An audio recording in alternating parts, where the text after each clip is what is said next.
pretty awesome. Yeah.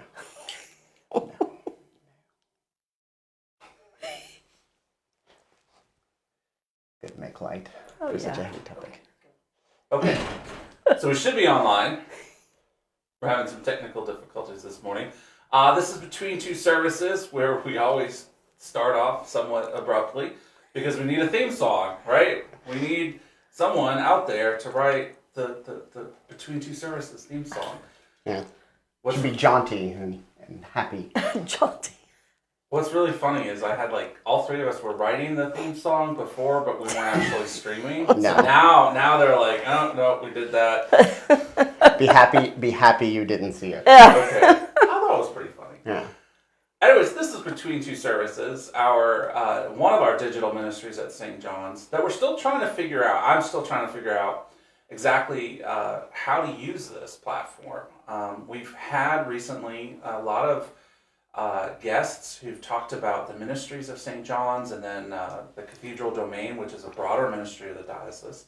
But there are times when I want to talk about the life of faith, how faith plays out in everyday life, and then also topics that aren't St. John's specific. And so today's one of our first of those, and we're going to talk about the bright and cheery subject of the death penalty. Yeah. And I'm joined by Patrick and Bridget, both of whom are attorneys who have some experience with this subject.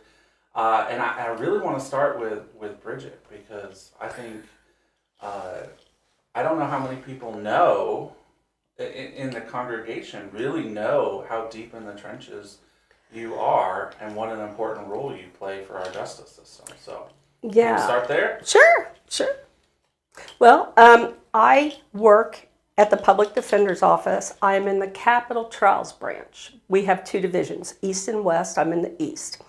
That means that myself and 4 other colleagues do all of the death penalty litigation from Lexington to the eastern border of the state in the Commonwealth of Kentucky. And then West does, the western part. And then we often get called in wherever we're needed, where the local offices, the trial offices can't handle, even if it's a non-death murder, sometimes they'll ask us to take it, especially if there's an innocence possibility. They'll ask us to take it. That's what I do. And how long have you been doing this? I've worked for the Department of Public Advocacy for 14 years. I've been doing this for 13. So you were there for a year, and then they came to you and said, They did. Do you want to start doing capital cases? They did. And I said, okay. And they said, well, you have to move to Lexington because I was living in northern Kentucky. And I said, okay. So me and a horse and a dog moved to Lexington. And then I was there for almost a year. And there was a shooting at my neighbor's house next door because I didn't live in the best part of Lexington. Found this little apartment in Dan Sparrow's building on Morgan Street, and I've been there ever since. And no shootings? No, thank God. Although I could represent the shooter if need be. Need be. If they were indigent, right? Well, yes. They have to pay. They're on their own. That's exactly right. Now, I'm curious about this. So you've been doing capital cases for 13 years. Yes. What is the average? How long do attorneys stay? 6 years. Usually 6 years is the upper. It's the upper limit usually because we deal with stuff really that people only see if they've been in combat. Pretty much. I mean, it's second. I think it's called secondary trauma that we deal with, and the burnout rate's pretty high. So what keeps you motivated, and what has kept you in the department able to do this work? It's been my faith. It's been God. I truly believe that by the grace of God, when I was deep in sin, nobody closed that door of salvation to me. Right. And I had people who cared about me that basically introduced me to the faith. I believe that, first of all, God God is the definitive arbitrator of life and death. He decides when a life enters the world, and he should be the only one to decide when it leaves. I believe that you usurp that province from God when, even if it's the law, when you take another life. My clients did. I don't think the government's any right to do that. Secondly, I believe in my heart of hearts that as long as a human being draws breath, they are capable of redemption. Right. Now, for some, that might just be maybe teaching other inmates to read for the rest of their life. Right. Some, hopefully, it will be that they come to know Christ and their lives change. And I've been fortunate enough to have that happen in some of my cases. Right. Yeah. That's powerful. I if you haven't had a chance to sit down with Bridget, every time we talk about things, I come away just feeling just really inspired, and literally inspired, filled with the Holy Spirit, and the work that you do and the testimony. I know you don't like being put up on too high a pedestal. No. You know, I do want to lift up. We have so many cool things that go on at St. John's, and I definitely think that the faith and the commitment that you bring, because I imagine it must get really easy to become kind of cynical and compassion fatigue and I had usually, nobody wakes up and says, you know what my aspiration in life is? To be a murderer. That's right. What I want to be. These people, they're no different than us. They're mainly good people that either have an undiagnosed mental illness, or they've gotten in a car wreck, they got addicted to pills, and then, they've committed a crime. And unfortunately, they commit the ultimate crime. 99% of my cases are drug-related. Okay. Either they're going into a house to burgle it for drugs, someone's there, they get killed. They're robbing someone for drugs, someone gets killed, that sort of thing. There's a preacher in Eastern Kentucky that helps me sometimes with testimony about the addiction down there and what he sees. He's had girls that have sold their babies for Oxycontin. And he always tells me, drug addicts are good people that do bad things. No. And that's pretty much what I've come to find. These people, they suffer complex childhood trauma on the daily, literally. Right. And I'm not talking people that get slapped around a little. I'm talking people that are abused at home. The parents line up the children on the kitchen wall and say, the next one of you that talks to the counselor, this is what's going to happen. They brought the dog in and eviscerated it in front of the children. That's the kind of trauma I'm talking about. That's how these people end up where they are. Yeah. Yeah. Yeah. I think that society, and especially the movies, TV, there's so many shows, Criminal Minds or the FBI or any of these, where they present a warped view of what the criminal justice system is. You tend to think that there's these pathological killers who are true sociopaths, or that are brilliant criminal minds that have been thinking through and do those people exist? Sure, they most certainly exist. When I was in law school, I don't have anywhere near as much. That is not the type of law I practice at all, or haven't ever.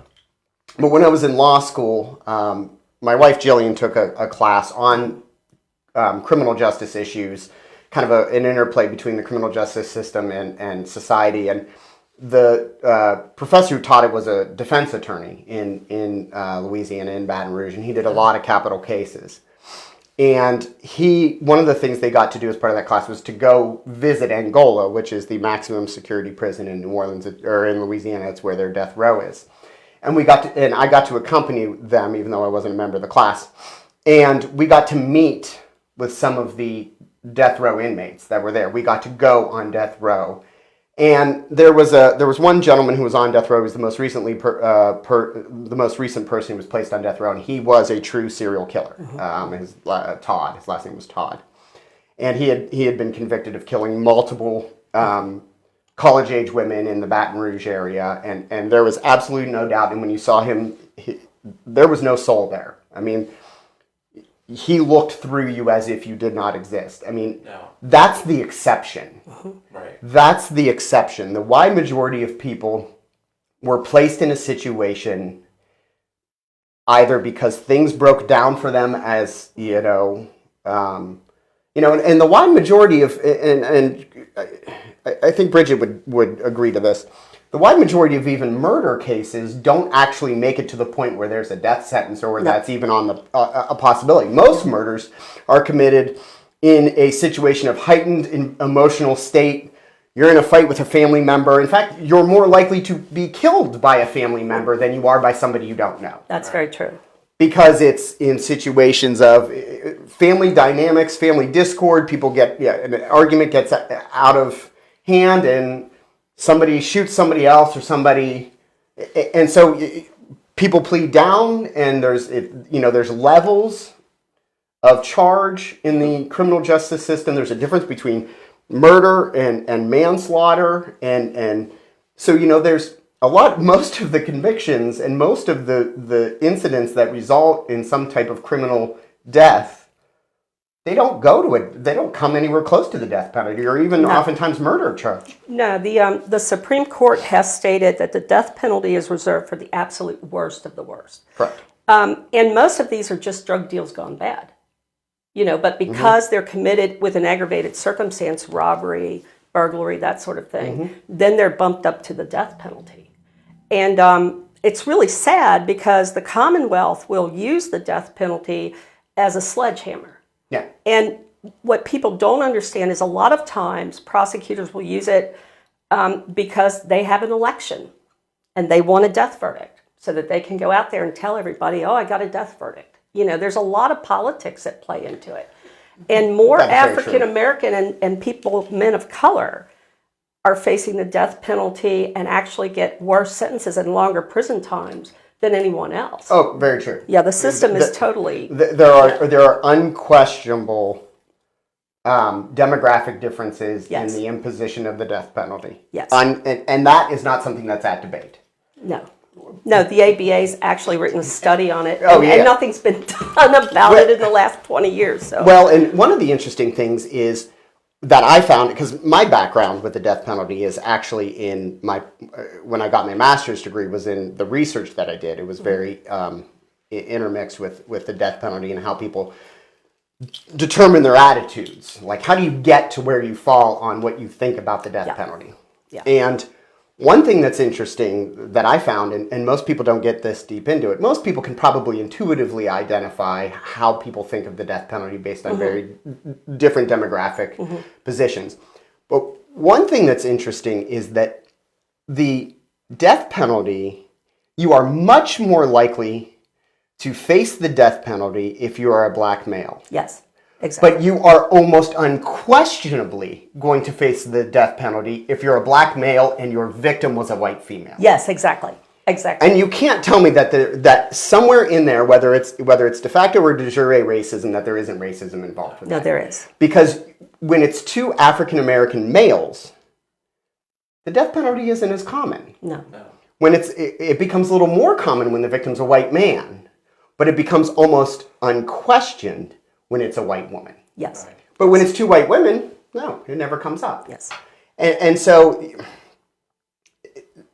that's one of the reasons why my personal opinion is, not just because of my faith, because I agree with Bridget. I mean, from a moral and a religious standpoint, I don't agree with the death penalty because I don't think it's within our moral right as a human being to take a life.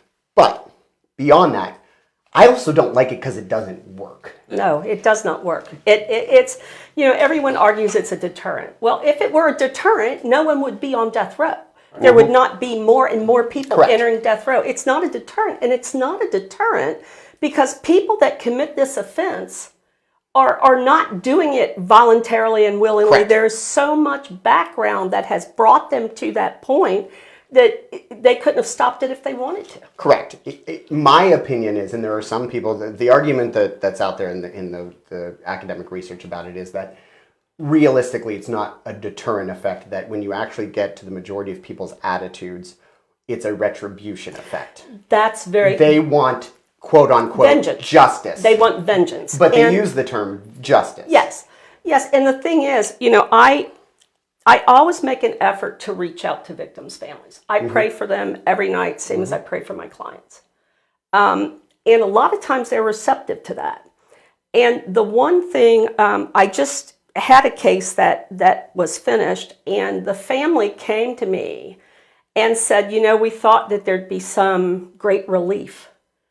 And she said, it's actually worse now because at least when it was in process, we had something to focus all the rage on. And now that's gone. And now we're just left with what's left. So there's no closure. Whether someone actually is executed or not, there's never going to be closure. No, none at all. No. And there's a show on cable. I forget which channel it was on. I think it's on Hulu. It's called Into the Abyss.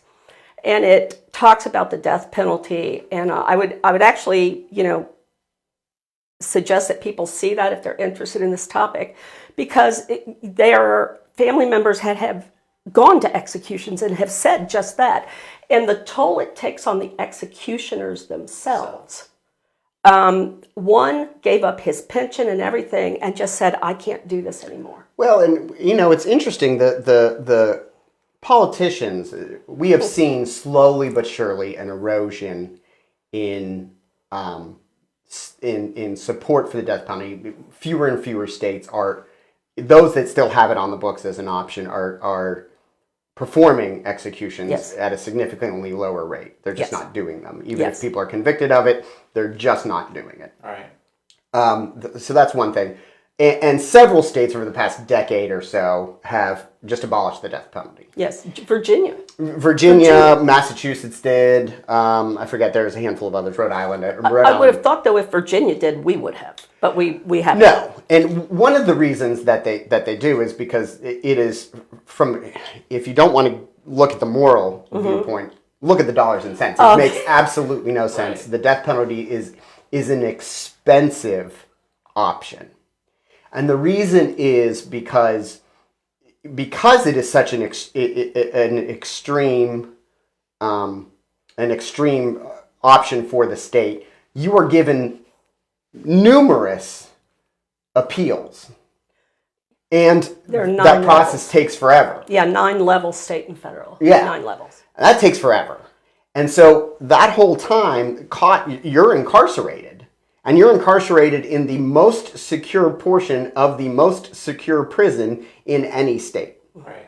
And that's expensive. That level of in Angola, and Angola, yeah. And in Angola, the each individual cell on death row, they're all in a line. Each individual cell, they are in there for 23 hours a day. They get 1 hour out.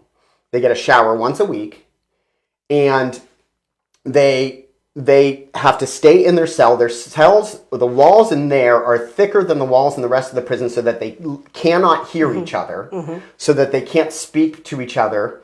They don't have bars in the doors. It's a clear glass divider so that they can be seen at all points in the day and so that sound can't get past. That level of security costs a lot of money. Well, we're not even talking, just trial alone. The last case that I resolved had drug on for 9 years. My client confessed. My client took the officers to the murder weapon. He was so remorseful, he couldn't believe, because he had been on a meth bender for several days, and committed this offense. And the prosecutors would not make an offer. He was willing to do life without parole.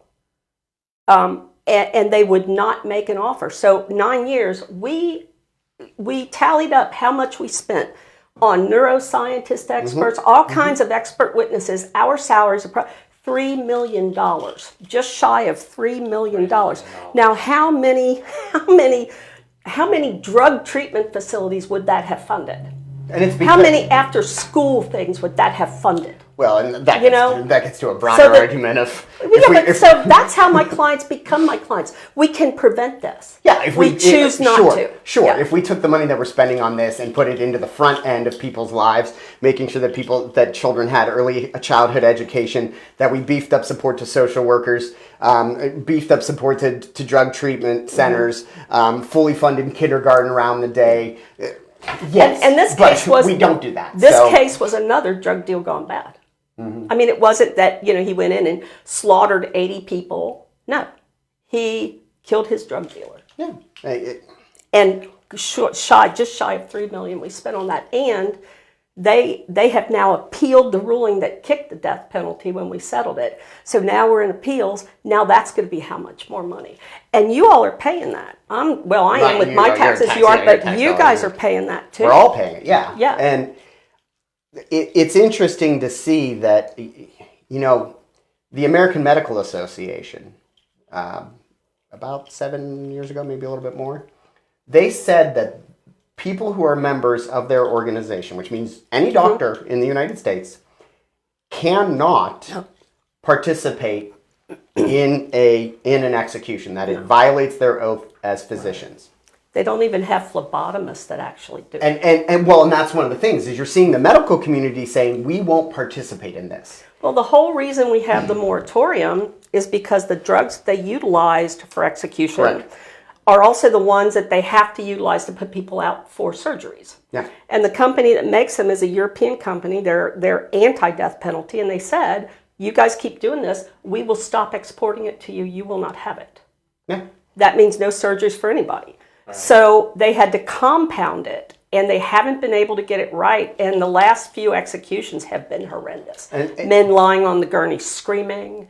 I mean, just horrendous. Well, and the response, what was the political response? The political response was, we'll just go back to the other ways that we used to execute people. We'll do firing squad, and we'll do that we've already said chair. is unconstitutional. Yeah.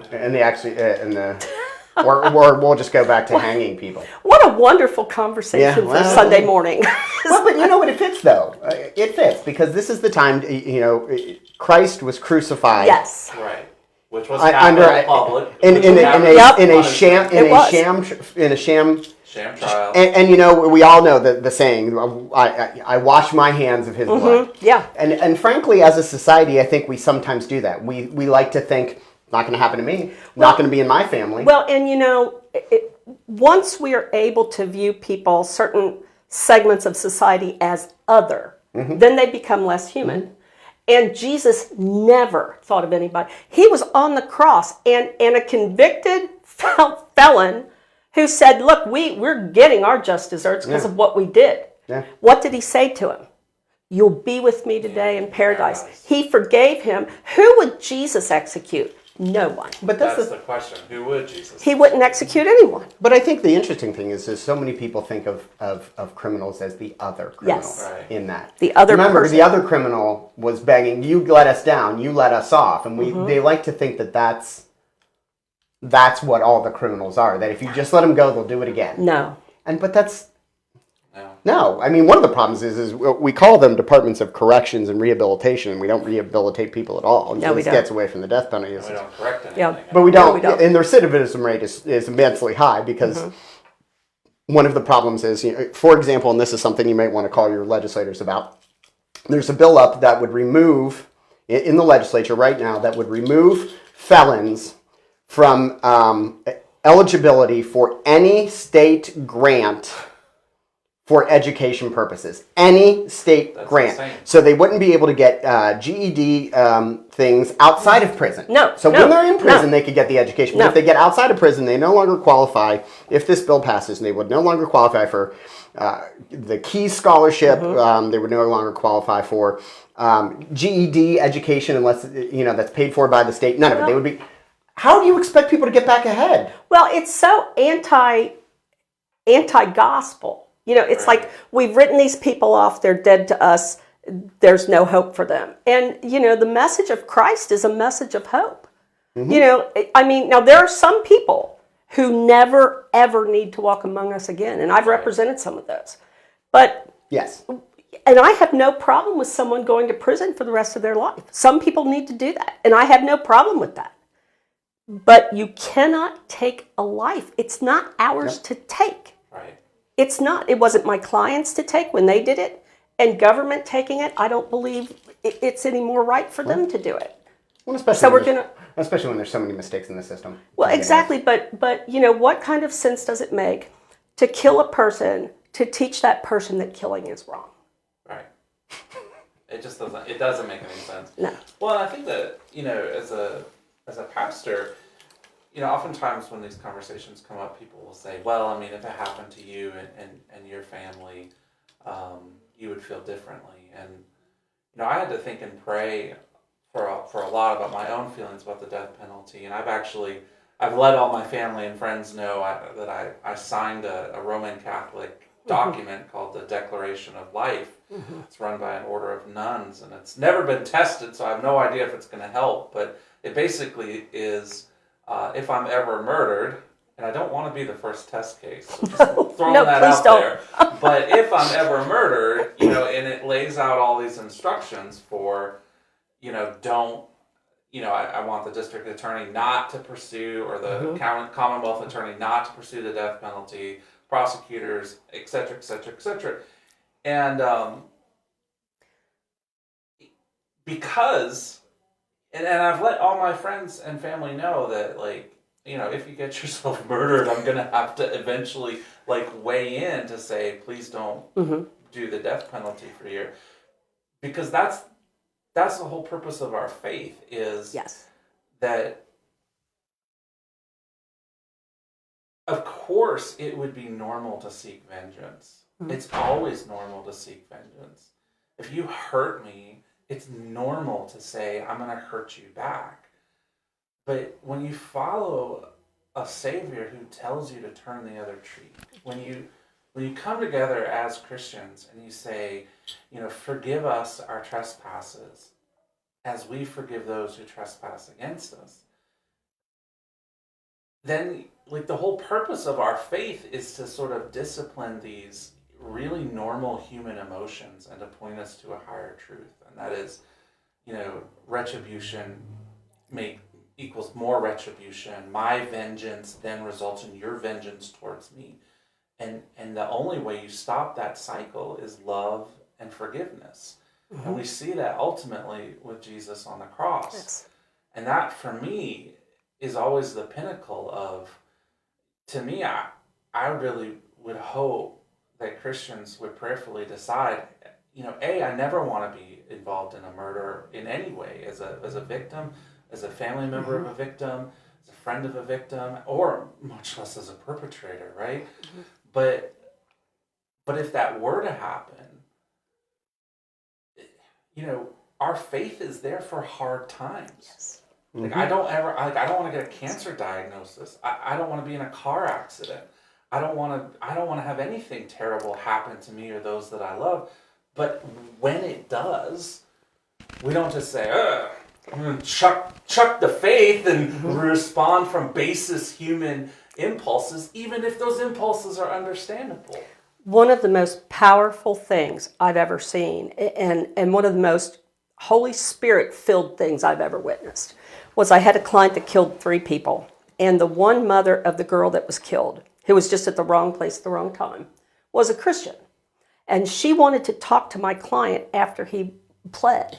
So she went to the jail, and we were all scared because we didn't know what was going to happen, if she was going to attack him, Yeah. And she wanted questions answered, and he answered them, and he got on his knees in front of her and begged her for forgiveness, crying.